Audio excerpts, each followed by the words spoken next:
Well, boasting one of the most famous surnames in harness racing, Nathan Turnbull is no stranger to hard work, but also no stranger to being around a lot of success. Of course, his grandfather, the late A.D. Turnbull, Hall of Famer, Inter-Dominion Trophy, Miracle Mile Trophy, just to name a couple of his credits. And of course, his dad, Steve, also boasting a Miracle Mile Trophy and an Inter-Dominion Trophy. So Nathan Turnbull, big shoes to fill, but he certainly has enjoyed the journey. Well, Nathan, great to catch up with you. Growing up in a family where your grandfather is in the Hall of Fame, your father, Steve's, a living legend. You're one of the new breed of Turnbulls that were coming through the ranks. As a youngster, was there pressure to succeed? No, not really. Quite the opposite. They were always really supportive of whatever we wanted to do, but obviously we had the harness racing in our blood, and that's all we wanted to do, so the decision wasn't too hard to, press on with like the people we had to follow in their footsteps. So it was pretty easy for us to just go and, pick their brains in anything like that. They were always awesome to us kids growing up, and there was definitely no pressure, but no.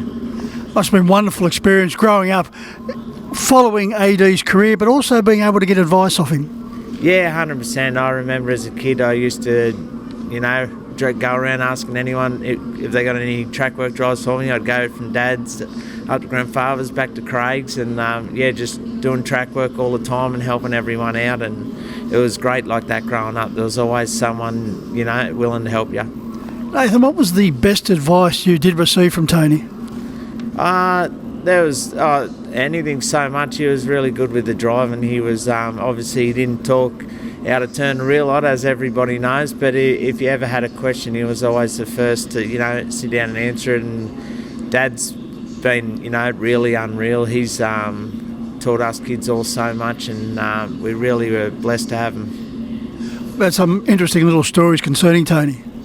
Yeah, there's plenty of truck trips when we were kids, and there's a lot of stories that his grandparents on the other side used to say we always used to spend more on lollies at the servo than petrol, but we all got the sweet tooth and loved to stop, but all of them think they're just super memories. And come down over the mountains, you see all the places still that we used to stop when we were kids with him and stuff like that. But every Thursday or Friday I was down on the highway skipping school, ready to jump in whoever's truck come along first to go to Penrith or Harold Park.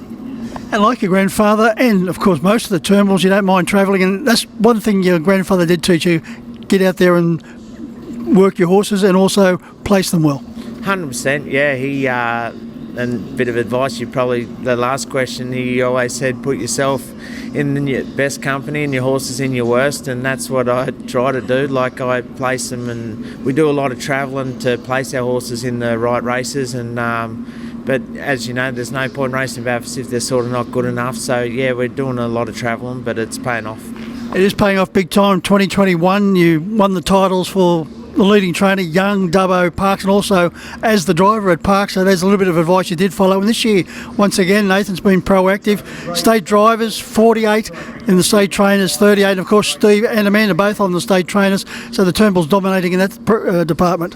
Yeah, it's a real, something you thrive for to stay. We're all I'm in the top 10 in the trainers and drivers in New South Wales. So that's pretty special. And we've got a good crew behind me at home, and a good little bunch of horses that we can travel around, and they're always competitive, so it is working out good at the moment. Both Tony and Steve, Miracle Mile trophies and Inter-Dominion trophies. As far as your dad was concerned, the Miracle Mile or the Inter-Dominion, which one meant more to you? To me personally, either. They were both really special and something I'll never forget. Both nights they were amazing, but as you know, with harness racing, the Inter-Dominion's sort of the pinnacle, and for the free heats in the 1 week and then back up in the final, it's a big thing for horses. It's definitely the toughest to do that at, like I said, but only won the Miracle Mile. I'll never forget one of my favourite stories is he pulled up after he won and the salute, and one of the Kiwi fellas said, "Did you win it?" And he goes, "I hope so, or I just made a big goose of myself." Well, fortunately he did win. It was certainly a thrilling race. Yeah, that's for sure. Like you said, Courage Under Fire was sort of favourite and got to the front and got a slow quarter, and wind came out of your sails a bit and you thought you couldn't get him, and then he just kept coming at him, got him right on the line. Nathan, as you said, growing up, going skipping school every now and then and getting on board with Tony or Dad, whoever's truck came along, did you realise at that time just how famous they were?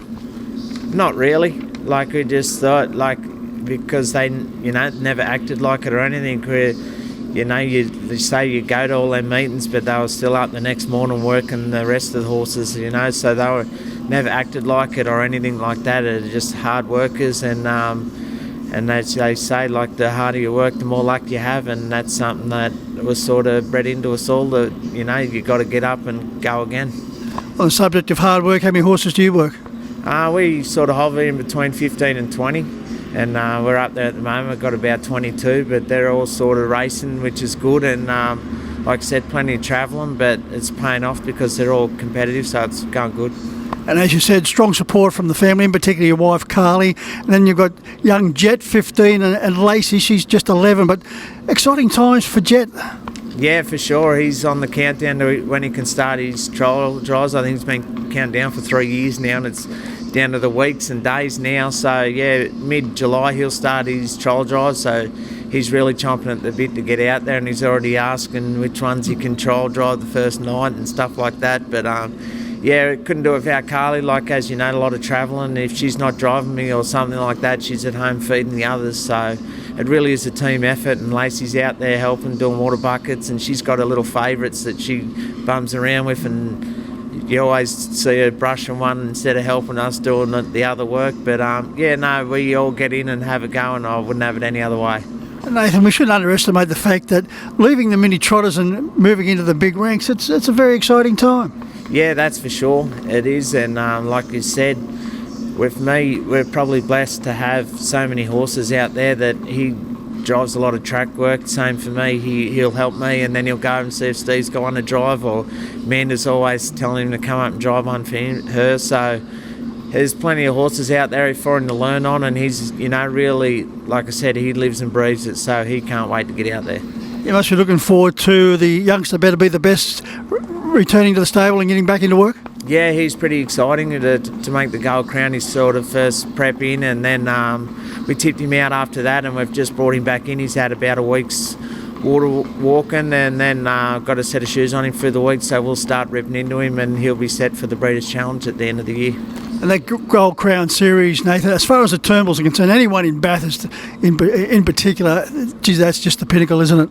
Yeah, like everybody talks about it, and to have it in our own backyard, it's pretty special, and we always do thrive when you're even at the yearling sales, you're looking to buy your next horse to be competitive in the Gold Crown. That's what we sort of aim for, and to get one in it. I had Sam Master in it a few years back, and now this guy, it's special to just be a part of it. So hopefully one day we get one good enough to win it. And it's good to see that you've got a couple of horses good enough to come to Menangle on a Saturday. Yeah, that's for sure. Dave Ford, who owns both my fellas, has been a great supporter of mine, and he's got a couple of nice ones, and they ran 4th and 5th tonight, and they're thereabouts, and they're sort of knocking on the door, and I think they'll both win races down here, which will be super special for him. Yeah. Well, Nathan, it's great to catch up, and great to have a little bit of a trip down memory lane talking about, in particular, the great AD Turnbull. Thank you.